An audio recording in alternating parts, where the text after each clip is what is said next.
Hey, Michael, it's nice to be back together. How are things?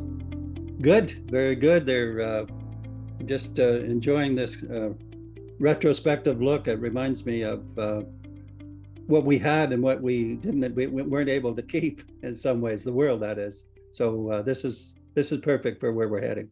Well, Michael, this is what I'm enjoying as well. This sense that many of us are cautiously optimistic about thinking about what we might do next in education coming out of what we've all been through in the last few years. But it's important to learn from the past before starting to design the future. And last time we were together, you took us on a masterclass, a tour de force of the Ontario reforms, and you helped us understand, I suppose, that 2003, 2004 through to 2010, 2011, and how you were starting to synthesize that first one and a half and then almost the end of two political terms in Ontario around keeping focus, avoiding distractions, capacity building, lateral learning, and the fact that you'd actually move the needle.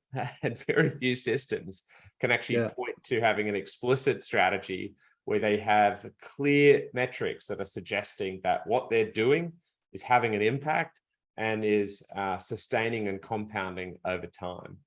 So tell me, around 2012, which is probably about the time I think that we actually met in person at an ICSE conference, but tell me a little bit about when what you might have been thinking alongside your team and colleagues inside and outside the ministry. And in about 2012 or so, after two successful political cycles of reform, the world's coming to visit you and learn alongside you, the OECD studying you, and the work that you're doing in Ontario. Tell me about what you were thinking at that time. well, we were thinking we pretty much were leading the world. Not we're Canadians, so we weren't immodest about it. But we did think that we put a lot of effort and it really worked. Yeah. And people who actually visited us, I'm talking about superintendents and others from California saying, you've done it. We believe that what you're doing is working. How do we do this? So Yeah. people that came to visit genuinely believed that we had the answer because when they saw it up close, they saw it as an answer. So we were further buoyed by the notion, yeah, we have the answer. Why can't you just do more capacity building where you are? Why can't you do this and that? So Yes. that was the attitude. It was not that we were going to draw other kind of conclusions. We just think we know what we're doing. It's of value to other people. Let's articulate it. Let's be Yes. supportive and so forth. And I'm going to say right now, we were wrong about that for two reasons. Okay. One reason is, and they're interrelated and so they feed on each other. One reason is you can't depend on stability of leaders at the government level, ministers, Okay. jurisdictions, etc. I don't know whether you saw there's a recent Tim Brighouse and Mick Waters did a Mhm. big book. It's about school on England where they Yeah. studied what's happened from 1945 to 2020. It's book 600 pages long. It's a great Extraordinary. book. Yeah. Yeah, they analyzed, they interviewed ministers and all of that. And they show, and I know that on a separate thing, somebody else looked at this, in a 15-year period, there were something like 30 or so different ministers of education in the UK government heading education, Yes. in the English government, I should say. So we know that constant turnover, we had no turnover for 10 years, 12 years, that everybody else was having turnover, couldn't count on it. So I now think that that's just a fact. Don't count on it. So Okay. we can talk later in the future about the system strategy implications of that. So one reason is you can't have somebody as good as McGuinty Yes. in your jurisdiction for 10, 12 years. So you might The have other, government changeover, or even you sustain government, but you get premier or yeah, secretary of education or minister of education, whatever they're called, and they can head off in a different direction, even if yeah, the they'll government. flip from one crisis to Got it. another, whatever. So you And can't then there's bank on that consistency at the political leadership level. Okay. And what's the absolutely. second reason? Second reason is that literacy and numeracy in high school graduation are not the prime goals of education. Okay. They are, I've called them in one of the driver's papers, academic obsession. Okay. So with people, and we haven't talked about the Asian, about Singapore and South Korea and that, we could talk Yes. about them at some point. But I'm saying now that in our new work, we are pretty much convinced Mhm. that literacy and numeracy as a obsession or NAPLAN as an obsession is dysfunctional. Okay. And what has to be the obsession is well-being and learning. It's a different agenda. Mhm. It encompasses good academic learning sometimes, and it should, but the literacy and numeracy high school graduation is not intrinsically motivating for at least 75% of the students in most of the countries I know. Got it. And so the content has shifted.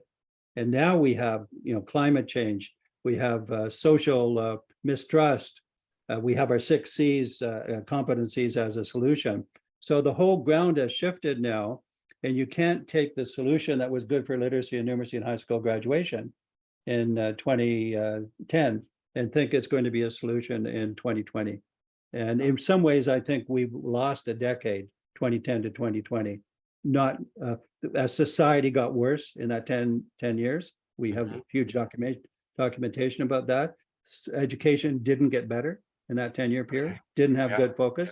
So we, I would Political say, cycles got more disrupted in many places. so it's a lost decade. And I'm not blaming someone. I think it's really complex and was hard to be successful. So this, what we had the kind of the holy grail in our hands in 2010, 2011, 2012.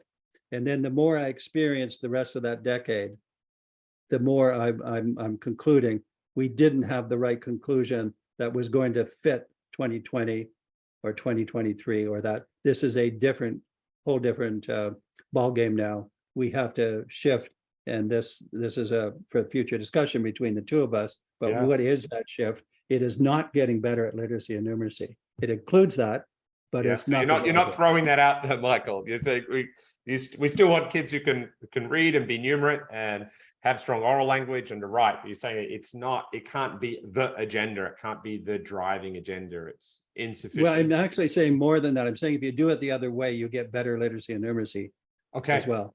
If you focus on the competencies and kids as change agents and developing this, the academic skills develop, but they do not, the route to wellness is not better literacy and numeracy scores. Got it. I mean, somebody could make a theoretical argument. I'm just saying empirically, it just doesn't happen that way. It won't happen, can't happen. You've got to shift the agenda, and then the foundation of it really does include literacy and numeracy. It's just that you don't start with that as the end all and the be all, because students don't think that way anymore at the beginning. Well, so you've now framed up in some ways the decade of around 2002, 2003 through to 2012, the decade of confidence, of testing ideas in the real world, being confirmed by the data, moving forward, and then describing this last decade. I think you've just used a bit of a lost decade. You described that the forces in the world acting on education have been more challenging, that education as a sector has struggled to continue to get better. And within that context, we've had huge sort of political cycles, changing of political parties, changing of leaders at the highest level within education. And the rate of that seems to just continue to speed up. Let me pick up on this first challenge. This first challenge is around, what do you do when you're in a democracy and you think you've got some focus and you think you've got the right people in the capacity building work, and there is just this cycling of either political leadership or the senior leadership in education. How are you starting to think through, how do you get focus and avoiding distractions and building the trust with the profession when you've got such rapid cycling of political changeover? We're doing it by changing the way you look at the 3 levels. Let's think of local, regional, and state level. Yeah. And the change is to say that build up the power of the local and the middle to be better forces for change vis-a-vis the center. Okay. And so we say, and there's a lot of evidence that this is a good thing to do and people like it. We say things like, it's not, you may be stuck with the policy of the policymakers, but you're not stuck with their mindset. Okay. Your job is not to implement government policy literally, it's to process government policy for local practice. So build your capacity at the local level, which is the school and the community, Yes. and build your capacity at the regional level. You know, Andy Hargreaves has written about the leadership from the middle, as I have. So if you take this empowerment, whatever word you want to use, it's not like you're going out in the streets and saying, we hate the center, although you should in some countries. It is that if we think about this differently, we'll have a lot more of a productive life, and systems will change when those at the local and the middle level start to push outward. Because a lot of the good things that we see happening now do not require permission from the government. Yeah, they actually don't require permission. It's not like you're going against anything. It's just you're doing something that they're not promoting. And so I think this is a good sign, and where it will go, there's a lot of other variables because things are falling apart at the same time.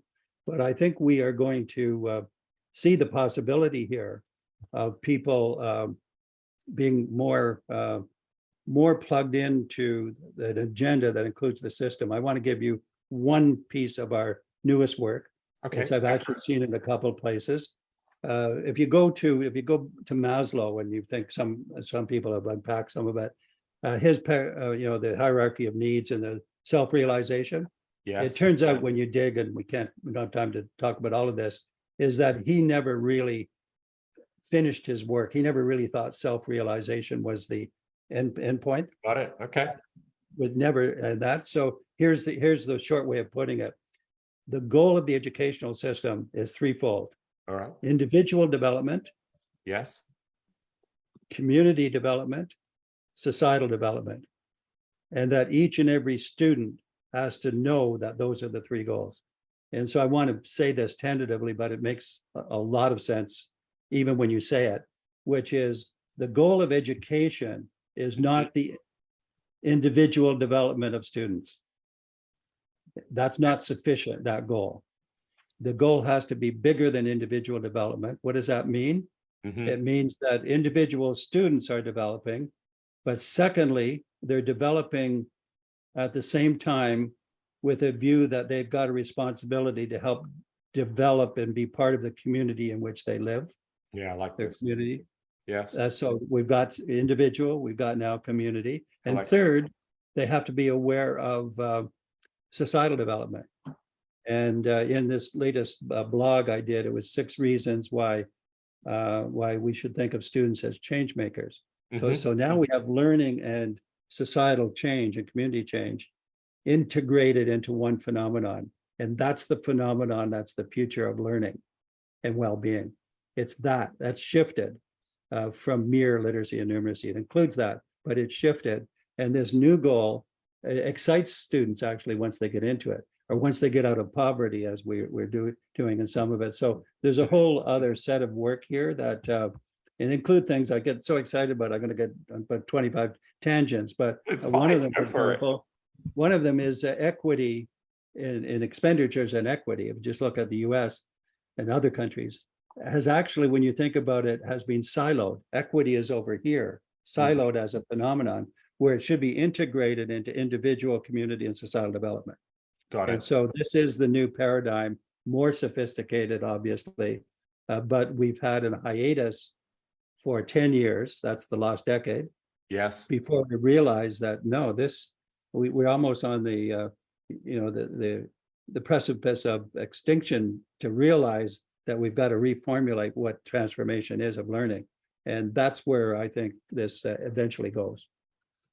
All right. So as you experience political change and leadership change in Ontario, you live out some of that sort of reason number one, as you suggested, that it is hard to continue this work and have that focus if you assume that there's an assumption there that you're going to have consistent thoughtful, engaged leadership over time. And so you're describing to us here that part of that lost decade is that experience of actually you did have a good run in Ontario and you did have an answer for a time, but it wasn't necessarily an answer that would translate across all systems and across time, particularly with that Agenda 1. And then you've started to reformulate here that actually, whilst early learning, literacy, numeracy, high school graduation are desirable, they're insufficient. And in fact, they're not necessarily the motivating driver or moral imperative for people to latch onto. And it sounds like now on the other side, or this tail end of the pandemic, is starting to really consolidate your thinking around, as you said, not just adding a few additional goals to that initial set, but actually reformulating a paradigm, reformulating what are the ends of education and how do we think about them, not just individually, but collectively, and not just local collectively, but more broadly. What are you sort of involved in at the moment? That's sort of your new labs for learning, Michael, if I can put it that way, as you learn alongside practitioners. What are some of the sources at the moment of your learning as you're starting to formulate some of these newer ideas?